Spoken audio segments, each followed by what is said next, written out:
भोग इच्छा से घृणा हो गई तो बहुत जल्दी भगवत प्राप्ति की लालसा जागृत हो जाएगी।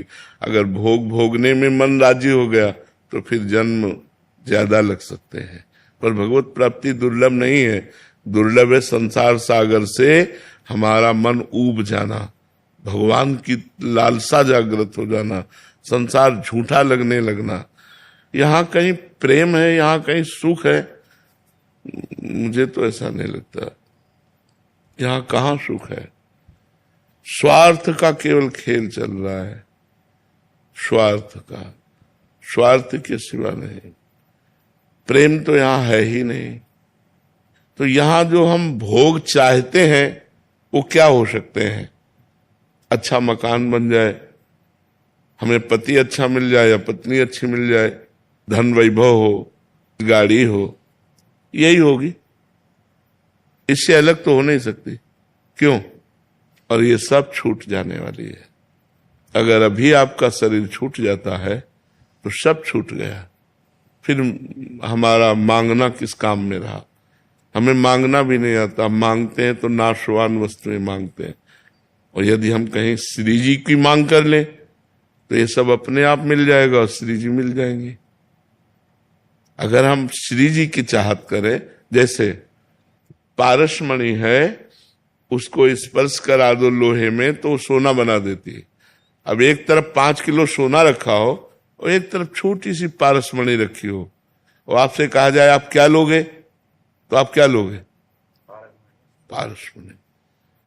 5 किलो सोना नहीं लेंगे, क्योंकि आपको पता है कि 5 किलो क्या, मैं 50 किलो, 500 किलो, 5000 किलो बना सकता हूं, क्योंकि ये पारसमणि है। ऐसे ही संसार के भोग हैं क्षुद्र, थोड़े से अल्प सुख देने वाले, और सुख समुद्र है भगवान। एक तरफ भगवान है और एक तरफ भोग सामग्री है, तो हमें किसको चयन करना चाहिए? भगवान को। भगवान के मिल जाने पर सब कुछ मिल जाएगा। जैसे हम भगवान से कुछ मांगते नहीं है, कभी भी तुम्हारी गरज हो महलों में राखो, चाहे झोपड़ी में वास दो, तो वो इतने बड़े हैं, इतने महान हैं, इतने सुख दाता हैं कि देखो उनका वैभव, देखो उनका सुख दान, देखो अन मांगे आगे आवे गो, जीव पल लागे पल को। बिना मांगे वो दे रहे हैं जो मांगने से नहीं मिलेगा। अगर हम भगवान से प्यार करें और भगवान का नाम जप करें और कुछ ना मांगे तो वो इतना दे देंगे कि हम डूब जाएंगे, हम आनंद में डूब जाएंगे। जैसे एक गरीब आदमी को कहो, बोलो आप क्या चाहोगे, गरीब आदमी जितना तुम आज जो मांगोगे दे देंगे, तो उसकी जो बौद्धिक धरा है वो बस इतना ही सोच पाएगी कि अगर 1 साल का जानवरों का चारा मिल जाए और 1 साल का मुझे भोजन मिल जाए, वो इतनी सोच रखता है, इसके आगे की वो नहीं कह पाएगा, क्योंकि उसकी सोच इतनी है। ऐसे ही भगवान के सामने अगर हम मांग करते हैं तो क्या मांग सकते हैं? एक बढ़िया मकान दे दो, थोड़ा सा ये दे दो, थोड़ा सा ये दे दो। तो वो ऐसा हुआ जैसे चक्रवर्ती सम्राट के कहने पर हम उससे मांगा भैंस के लिए भूसा, अपने लिए अन्न और 1-2 लाख रुपया। अरे वो नगर का नगर दे सकता था, वो पूरी जिंदगी का निर्वाह कर सकता था। तो हमें मांगना भी नहीं आता। तो हमें चाहिए कि हम श्री जी का भजन करें, श्री जी का नाम जप करें और श्री जी के ऊपर छोड़ दें कि आपको जैसे चलाना हो चलो, मैं वैसी में राजी रहूंगी जिसमें आप राजी हैं। जोई जोई प्यारो करे सोई मोहि भावे। आप जैसे चलाओगे मैं फिर तो माला माल कर देंगे। अब उस सम्राट से जैसे मान लो गरीब आदमी कह दे सरकार हम क्या मांगे, आप जो दे दोगे। अब उसकी जो सोच है वो लाख दे ही नहीं सकता, वो अपनी सोच से देगा। जैसे एक गरीब आदमी किसी अपने रिश्तेदार को कितना रुपया दे देगा? 10 रुपया, 100 रुपया, 50 रुपया, 1000 रुपया, इसके आगे वो नहीं बढ़ सकता। लेकिन एक उदार आदमी और एक जिसके पास अपार धन हो, वो जब देना है तो वो करोड़ों सोचेगा, वो नीचे उतरेगा नहीं, क्योंकि उसकी स्थिति ऐसी है। वो अपनी स्थिति से नीचे उतर के दे ही नहीं सकता, वो अपनी स्थिति से देगा। तो भगवान की स्थिति से हमें जब मिलेगा तब हम निहाल हो जाएंगे। तो मुझे चाहिए कि भगवान के ऊपर छोड़ देना चाहिए, तो उससे दोनों काम हो जाएंगे, भगवान भी मिल जाएंगे और भोग भी मिल जाएंगे। अस्मिता जी दिल्ली से। श्री हरिवंश महाराज। श्री हरिवंश महाराज जी।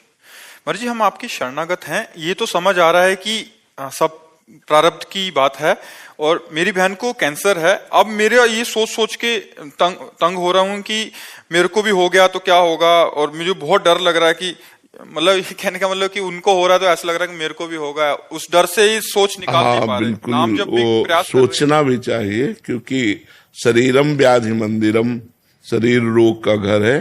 कभी भी कोई रोग हो सकता है, कभी भी कोई परेशानी आ सकती है। अब जो शरीर में आएगा हमको तैयार रहना चाहिए, डरना नहीं चाहिए। यहां मरना है ये तो पक्का है, पक्का है ना। और किस बहाने से मरना है ये पहले से पक्का है।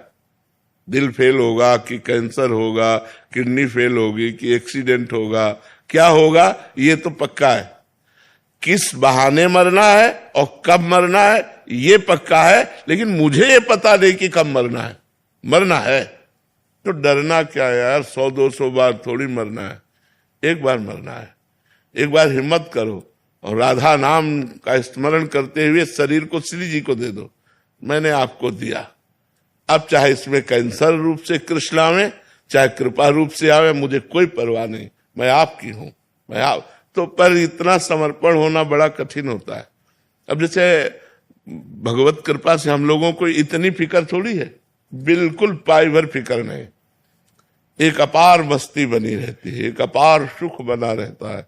ये सब दुख क्या है, आज मर जाए शरीर, इससे क्या लेना देना है।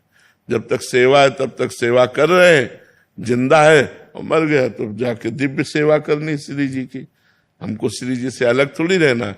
हाँ, अगर इसी शरीर पर प्यार करते जैसे आप करती हो, उसका कष्ट देख के वो डर आ जाता, मेरा प्रारब्ध भी कहीं ऐसा। हाँ तो डरो, हम तो कहते डरो, डरना अच्छा है। डर कर भगवान की शरण में जाओ। जो सभी तावा शरणाई रखियो ताई प्राण की नहीं। भगवान कहते हैं यदि भयभीत होकर मेरी शरण में आ जाओ तो मैं तुम्हारी रक्षा कर लूंगा। भगवान सब कुछ काट सकते हैं, प्रारब्ध भी काट सकते हैं। अगर वो प्रारब्ध देंगे तो उतना बल दे देंगे। इसलिए नाम जप करो, भगवान की शरण में रहो। डरना ठीक है, डरोगे तो अच्छा बन जाओगे, निडर हो जाओगे, ऐसी स्थिति प्राप्त हो जाएगी। और डरोगे नहीं तो भोगों में मस्त हो जाओगे, पता नहीं चलेगा कब शरीर कहाँ किस तरह से। अरे ऐसे ऐसे रोग हो रहे हैं। अब कैंसर तो ऐसे हो रहा है जैसे जुकाम बुखार, जैसे जुकाम बुखार ऐसे लोगों को प्रायः कैंसर हो रहे हैं। जवान जवान लोगों को कैंसर हो रहे हैं, माता बहनों को कैंसर हो रहे हैं। ये बड़ा भयानक और बड़ा कष्टप्रद रोग है, बड़ा कष्टप्रद रोग है। ये कोई मतलब पूर्व प्रारब्ध होते हैं तभी। अब कलयुग में तो ये सब बाहुल्यता ही रहेगी, इसलिए खूब नाम जप करो और भगवान के आश्रित रहो। अर्जुन पांडे जी उज्जैन से। राधे राधे महाराज। महाराज जी, आध्यात्मिक प्रेम और व्यक्तिगत प्रेम में क्या अंतर है? व्यक्तिगत प्रेम स्वार्थ को लेकर होता है, देह को लेकर होता है। और आध्यात्मिक जो प्रेम होता है वो आत्मा को लेकर होता है, भगवान को लेकर होता है। स्वार्थ और परमार्थ में बड़ा अंतर है।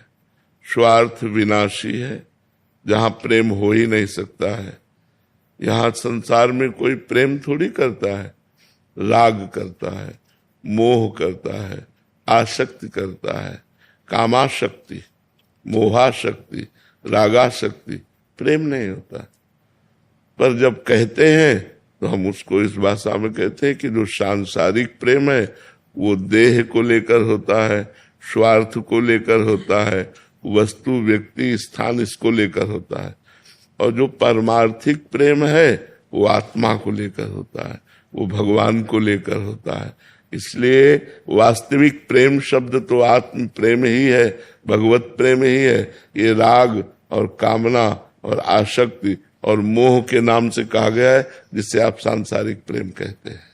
हिंदू सिंह जी। राधा वल्लभ श्री। महाराज जी, आपके चरणों में कोटि कोटि प्रणाम।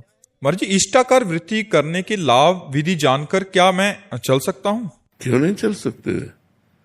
चलने में क्या परेशानी है? आए ही वो भगवान की प्राप्ति के लिए, मानव जन्म ही मिला है, तुम्हारे अंदर पूरी सामग्री है जिससे भगवत प्राप्ति कर सकते हो।